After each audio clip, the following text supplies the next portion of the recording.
Hello అండి, అందరికీ hi. ఈరోజు వచ్చేసి పన్నీర్ పులావ్ చేశానండి లంచ్ బాక్స్ కోసం అనేసి. ఇంకా ఫస్ట్ అయితే బౌల్ పెట్టుకొని అందులోనికి 2 టేబుల్ స్పూన్ల ఆయిల్ వేసేసుకొని మసాలాలు స్పైసెస్ వేసుకోవాలి. నేను తక్కువ స్పైసెస్ వేసుకున్నాను, పిల్లలు ఉన్నారు కాబట్టి. ఎక్కువ స్పైసెస్ వేసుకుంటే స్పైసీ అవుతుంది కాబట్టి స్పైసెస్ వేసుకొని 2 మినిట్స్ తర్వాత కట్ చేసుకున్న ఆనియన్స్ వేసుకోవాలి. సరిపడినంత ఉప్పు వేసుకొని మొత్తాన్ని మిక్స్ చేసుకోవాలి. ఆల్మోస్ట్ ఆనియన్స్ మొత్తం కొంచెం మగ్గిపోయాయి. అందులోనికి ఒక క్యారెట్ కట్ చేసుకొని వేసేసుకున్నాను. క్యారెట్ వేసుకున్న 2 మినిట్స్కి ఒక టమాటా కూడా కట్ చేసుకొని అందులోనే వేసేసుకున్నాను. ఇవి మొత్తం మగ్గడానికి ఒక 10 మినిట్స్ అలా టైం పడుతుంది. సో అందులోనికి కరివేపాకు కూడా వేసేసుకున్నాను. సరిపడినంత అల్లం వెల్లుల్లి పేస్ట్ వేసాను. అల్లం వెల్లుల్లి మగ్గడానికి ఒక 5 మినిట్స్ అలా టైం పడుతుంది. సో ఆల్మోస్ట్ అల్లం వెల్లుల్లి పేస్ట్, ఇంకా ఆనియన్స్, టమాటా, క్యారెట్స్ అన్నీ మగ్గిపోయాయి. ఇంకా సరిపడినంత కారం వేస్తున్నానండి. సరిపడినంత కారం వేసుకొని ఒక 5 మినిట్స్ అలా మొత్తాన్ని అయితే కలిపేస్తున్నాను.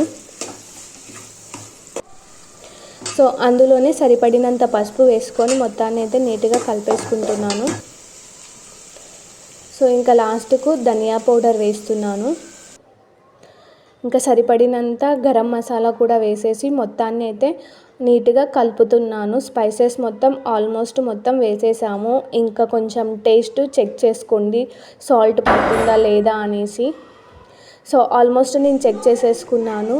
ఇంకా లాస్ట్కి ఒక బౌల్లో పెరుగు తీసుకొని పెరుగు వేసేసుకోవాలి. సో నాకు ఇక్కడ అందాజతోనే నేను పెరుగును వేసుకున్నాను. మీరు బౌల్ నిండా సరిపడినంత ఎంత అనేది మీకు అర్థమవుతుంది కదా, అంత వేసేసుకొని ఒక 2 మినిట్స్ అలా మొత్తాన్ని ఫ్రై చేసేసుకోవాలి. ఇంకా నేను ఫస్ట్ పన్నీర్ కట్ చేసుకొని పక్కన పెట్టేసుకున్నాను కదా, పన్నీర్ మొత్తం వేసేసుకొని ఒక 2 మినిట్స్ మొత్తం వాటిని కూడా ఫ్రై అయ్యేటట్టు కలిపేసుకున్నాను. ఇంకా పన్నీర్ కూడా ఒక 5 మినిట్స్ అయిపోయింది. పన్నీర్ కూడా ఫ్రై అయిపోయాయి. ఇంకా సరిపడినన్ని వాటర్ పోసేసుకోవాలి. వాటర్ పోసేసుకొని ఇంకా కారము, ఉప్పు మొత్తం చెక్ చేసేసుకోవాలి. ఆల్మోస్ట్ నేను చెక్ చేశాను, అంతా పర్ఫెక్ట్గా ఉంది. ఇంకా మీదికెళ్ళి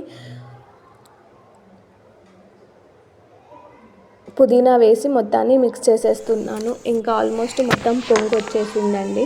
నేను ఒక గ్లాస్ రైస్కి 2 గ్లాసెస్ ఆఫ్ వాటర్ పోసాను. సో మొత్తం పొంగు వచ్చింది కాబట్టి రైస్ మొత్తం వేసేసుకుంటున్నాను.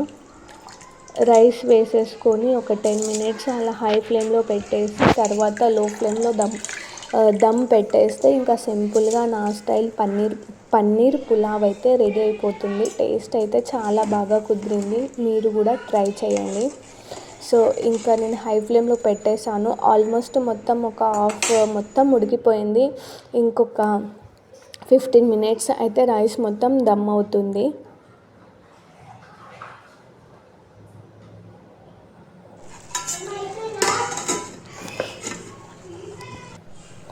ఇంకా ఆల్మోస్ట్ రైస్ మొత్తం అయిపోయిందండి. ఇంకా స్టవ్ మీదకి వెళ్ళి కిందకి పెట్టేశాను. చూసారు కదా ఎంత పొడిగా ఎంత పర్ఫెక్ట్గా వచ్చిందో పన్నీర్ పులావ్. టేస్ట్ అయితే చాలా బాగా కుదిరింది. ట్రై చేయండి. ఈరోజటి నా సింపుల్ రెసిపీ.